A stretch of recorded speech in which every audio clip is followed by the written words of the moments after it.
Good morning, Madam and Sir. I'm Michelle Balber. I'm 45 years old. I'm a graduate of Bachelor of Elementary Education.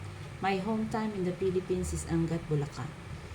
My purpose for going to Hong Kong is to provide my family's needs and to give good education for my two kids. I have an employer in Macau, family of four. I'm the one give them food, prepare their food. The boys is 7 years old, the girls is 6 years old. I prepare them the breakfast. I drop them in the bus stop. After a while, I'm going to the market buying for the dinner. I'm going home at home and I tidy up, I laundry, I do everything the household chores. And after that, after 3 o'clock, I'm going down to fetch them in the bus stop. I prepare I prepare their snacks at home. I prepare the dinner at 7 o'clock. I cook 3 dishes. One is steamed pork and one is steamed fish and the vegetable. I have also I have also a employer in UAE, a British family. They are three, Madam and Sir, and the newborn. I'm the one taking care of the newborn.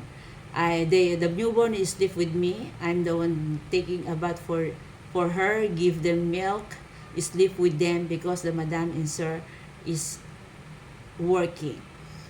I also do the laundry, the household chores, and everything at house and taking care of the newborn.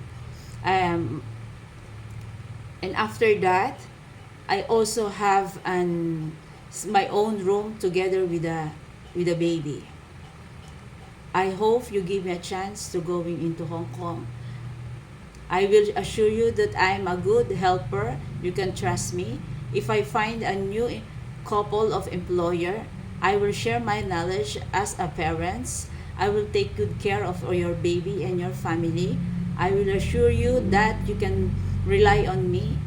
You can ask me what we can do for our group.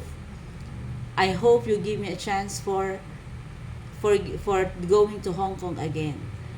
And then my strongest point as a helper for my employer, I can communicate well for my employer, but because can speak English well. I hope soon you give me a chance to hire me. Thank you.